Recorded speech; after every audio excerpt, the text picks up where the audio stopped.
Welcome to our channel on near-death experiences, NDEs. We'll explore stories of people who've been on the brink between life and death, returning with new perspectives. These accounts offer a unique glimpse into existence, life's meaning, and the universe. Each video is a journey through transformative experiences and spiritual discovery. We're creating a space of understanding and sharing for these extraordinary stories. Whether you're here out of curiosity or seeking comfort, we hope to bring you peace and awareness. Join us on this journey of spiritual exploration. Every moment is an opportunity to grow and love. Thank you for being here with us. At the age of 12, the narrator experienced an event that she would later recognize as spinal meningitis. It all began with an unusual persistent headache, followed by a fever of 38 degrees Celsius that same evening. The next day, she was admitted to the hospital, where she underwent a series of tests that, however, yielded no significant results. The young girl was placed in a room that felt freezing cold, a sensation intensified by the fever that made her shiver. The air conditioning, intended to lower her body temperature, actually worsened the situation. Initially, her consciousness fluctuated, making the situation bearable, but after a week, she began to despair of ever feeling warm again. The air conditioning failed to keep the fever under control, and it seemed as if the medical staff were simply waiting for her to die. In an attempt to warm herself, the girl decided to cover herself with her robe. This improvisation worked, but it also had unexpected consequences. She fell into a state of semi-consciousness, with her eyes closed but still able to perceive her surroundings. Gradually, she felt herself slipping away, moving further and further from reality, until she could no longer perceive anything. Too young to fully understand the situation, she didn't realize that the robe was actually causing her fever to rise dangerously, putting her life at risk. Suddenly, she found herself in a completely different place. She was immersed in total darkness, on a path that, inexplicably, she knew she had to follow. She felt alone but eager to reach the destination at the end of the journey. As she walked quickly, she came across a sort of giant window, similar to a movie screen, that opened onto another world. It was as if she were observing the Garden of Eden from Earth. The girl stopped at the boundary between the path and this window, observing the soft hills covered with perfectly manicured grass, greener than anything she had ever seen on Earth. She longed to roll on those hills, but that would have meant entering the window. She hesitated, fearing there might be other children hiding, ready to frighten her. She also noticed a small stream of crystal clear water that she would have to cross to reach the hills, but this didn't worry her. Somehow, she knew that place was a true paradise. As she raised her foot to take a step forward, then withdrew it repeatedly, a man suddenly appeared behind her, positioning himself in front of the window. Without need for introductions, the girl instinctively understood who he was and that he had been following her all along. The man said to her, "Come on, you can come if you want, but once you enter you can't go back." The man's words triggered an explosion of peaceful energy within her. As he spoke, the girl fell to the ground, limp and seemingly paralyzed. She thought that if he continued to speak, it would kill her, not realizing she was already technically dead. She knew she had left her body, but believed she could return at will. She had imagined being able to play on the hills, explore a bit, and then return to tell of her adventure. When the man gave her the ultimatum, the girl began to think about how sad her mother and sister would be if she didn't return. She didn't want to cause them pain. The man seemed able to read her thoughts, and this was their form of communication.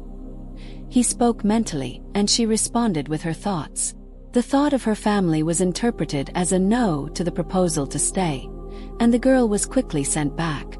Slowly, she slid backward, hearing the sounds around her become louder and louder until she fully returned to her body. However, upon her return, she realized there was a problem. She was stiff as a board and couldn't move. She had been away for too long, and her body wasn't functioning properly. She felt intense pain throughout her body, as if millions of pins were piercing her. Her legs, in particular, caused her terrible suffering as the blood began to flow again. Years later, the narrator would discover that after death, blood begins to coagulate, explaining the intense pain she had experienced upon her return. It was as if her blood had frozen and was now thawing. She remained motionless, screaming until she managed to move her arms. At that moment, the phone rang. It was her mother. Her arms were the first part of her body she could move, and she shifted to the right side of the bed using her left arm, like a person paralyzed from the waist down. Her mother asked why she was screaming, and she replied that her legs hurt. Reflecting on the experience, the narrator states that she had not taken any drugs or substances that could have influenced what happened. She describes the experience as difficult to explain in words, especially to people who have never experienced anything similar. She confirms that the event occurred at a time of grave danger to her life, due to spinal meningitis that was not responding to any therapy. During the experience, the narrator was fully conscious and alert enough to communicate when spoken to. She emphasizes that the experience was absolutely not like a dream. She was aware of what was happening as she slipped away, but was curious to see what would happen. She believed she could control this process of coming and going at will. The narrator describes a feeling of separation from her body, feeling better and full of energy. Without her physical body, she felt totally healed. Her appearance was the same as before the separation, but she had an unnatural energy. During the experience, she felt emotions of happiness, freedom, and a desire to explore. She doesn't remember any unusual sounds or noises. On the path, there was total silence, without even the sound of wind. She describes the route more as a path than a tunnel, with a sensation of being in an open field but without wind. The light she saw wasn't a simple light, but an entire new world made of light, grass, hills, water, flowers, clouds, and sky, similar to Earth but with everything seeming brand new. The only being she encountered was the man she identified as Jesus Christ of Nazareth, recognizing him instinctively without need for introductions. The narrator did not have a review of the events of her life, nor did she see or hear anything about future events.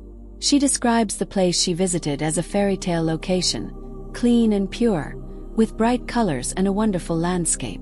She experienced a sensation of altered time, noting upon her return that her body had struggled to heal and that time had passed.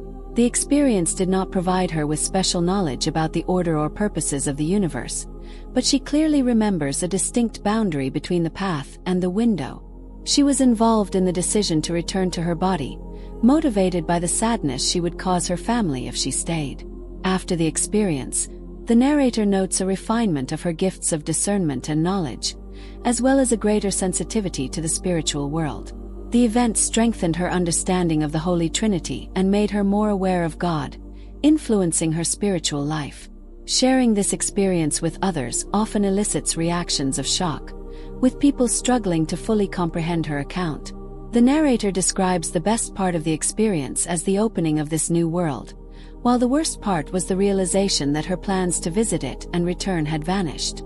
In conclusion, the narrator states that the experience did not radically change her life, but it left an indelible mark in her memory, still recalling it in detail as if it had happened the day before.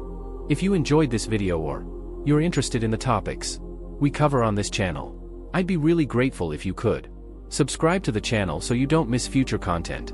Share the video with someone you think might appreciate it. Thank you so much for your support.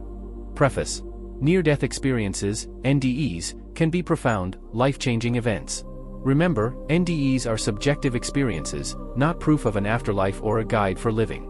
Channel purpose: this channel shares NDE stories and information, providing a platform for open discussion without promoting specific beliefs. Disclaimer: this content doesn't replace professional medical or psychological advice. If struggling with mental health issues, seek professional help immediately. If you've had an NDE and need support, consult a therapist experienced with NDEs. We don't promote suicide or self-harm. If considering suicide, contact a prevention lifeline immediately. Suicide prevention resources: National Suicide Prevention Lifeline, 1-800-273-8255. Crisis text line, text HOME to 741741. Conclusion: we hope you find this channel informative. For questions, please contact us. Remember, suicide prevention is crucial. If you're struggling, seek help. You're not alone.